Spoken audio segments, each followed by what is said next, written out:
Breaking now on Eyewitness News at 5. Federal charges handed down in the last hour against the suspect in the light rail stabbing.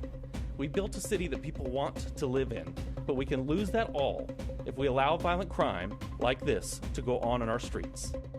Our team is on it tonight, from the threats of federal funding being pulled from Charlotte to a congressman's calls to fire the judge who released the suspect months before the death of Irina Zarutska. Tonight, a renewed focus and growing attention on the young woman taken from this world. You're watching Eyewitness News at 5.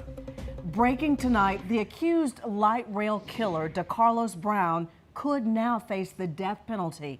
Thanks for joining us. I'm Erica Bryant. I'm Scott Wickersham. In the past hour, U.S. Attorney Russ Ferguson announced federal charges against Brown with, they say, possibly more to come. The latest development in this intensifying case and the death of Irina Zarutska. Let's help you unpack it all tonight. First, Brown, again, now federally charged, accused of an act of violence on mass transit. This goes along with the state murder charges.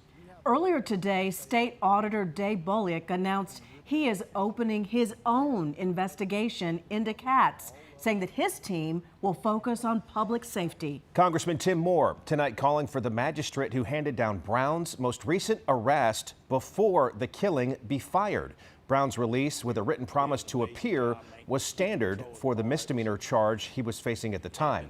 Our entire team is dedicated to this story and bringing you the fast-moving developments. We have 3 reporters on top of every angle of the case, starting with our crime reporter, Hunter Sines. Hunter? Erica, this is a rare federal charge, but it is one that the U.S. Attorney's Office here in Charlotte says is warranted, especially after investigators saw that surveillance video of the attack. And once they started hearing that some people in the community are now scared to ride our transit system.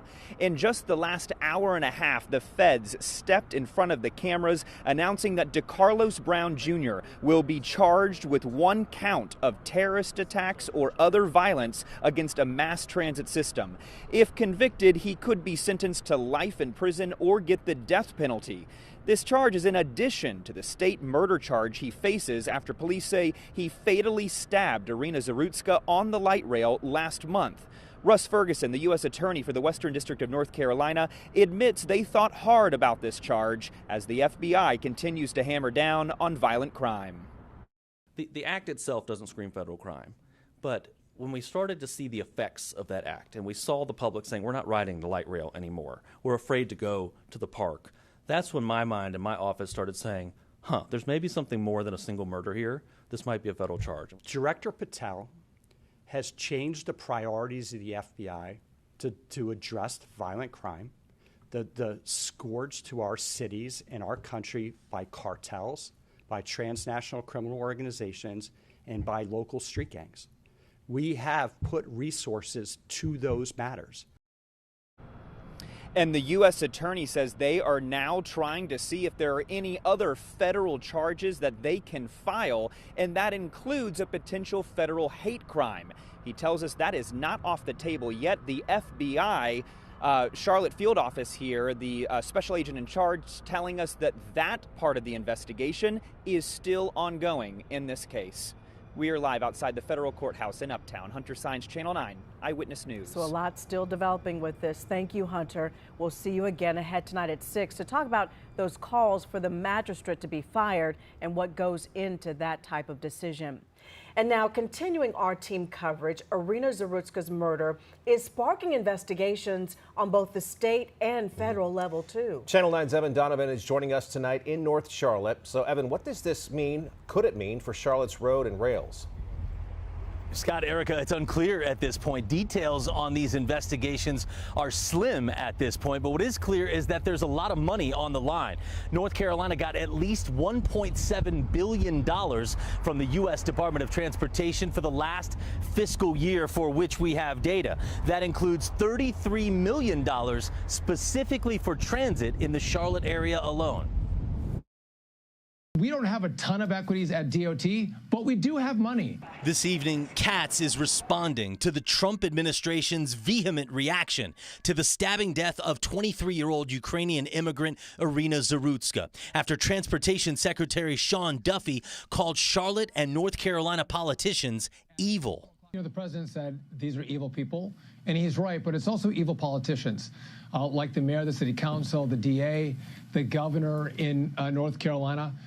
Evil people with evil policies. Monday night on social media, Duffy said DOT will be investigating Charlotte over its failure to protect Irina Zarutska, adding if mayors can't keep their trains and buses safe, they don't deserve the taxpayers' money. Your federal tax dollars go to fund a lot of these transit systems across the country, and we have to look at them and say, well, maybe it's appropriate that we start pulling some of that money back. On Tuesday, Katz responded to the threat of a DOT investigation, saying it welcomes any conversation with our partners at USDOT. They work closely with transit agencies across the nation and are a valuable partner with Katz. Tuesday afternoon, North Carolina Auditor Dave Bolick announcing his office will be investigating Katz, the Charlotte area transit system, saying in a statement, the recent violence raises serious questions about the security measures in place. We will investigate Katz and examine its public safety contracts and operations. And it's not just the USDOT. FBI Director Kash Patel also posting on social media that the FBI has been investigating this Charlotte murder since day one. He also thanked Attorney General Pam Bondi for bringing those federal charges against the suspect today. In North Charlotte, Evan Donovan, Channel 9 Eyewitness News.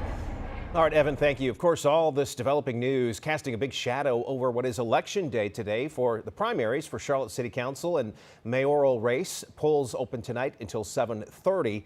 Of course, the race at the top of every Charlotte Democrat or unaffiliated voter's ballot is for mayor today. Ahead at 5:30, our government reporter Joe Bruno spoke to incumbent Vi Lyles and her four opponents about what they think needs to happen now when it comes to addressing transit safety. Plus, tomorrow night, we will dedicate an hour to this story with our special 9 Investigates the Light Rail Stabbing. It airs tomorrow night at 10 p.m. here on Channel 9, on our TV station, sister station, TV 64, and wherever you stream. You can also find our complete coverage, including our exclusive sit-down conversation with Katz leadership on WSOC-TV.com and our free WSOC Now app.